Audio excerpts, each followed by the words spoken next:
Hi friends, मी वर्षा भोसले. माझ्या चॅनलवर तुमचे मनापासून स्वागत. आज मी डाळ कांदा पात बनवली आणि ती एकदम साध्या पद्धतीने, जुन्या पद्धतीने बनवली.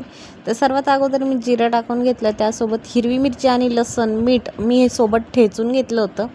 जिरे तडतडले की हे ठेचलेलं मिरची, लसूण यात टाकून घेतला. तो छान खरपूस होईपर्यंत तळून घेतला. त्यामध्ये आपली कांद्याची पात होती, ती छान बारीक निवडून घेतली व कट करून घेतली. त्यासोबतच मी 2 ते 2.5 तास मुगाची डाळ भिजवली होती.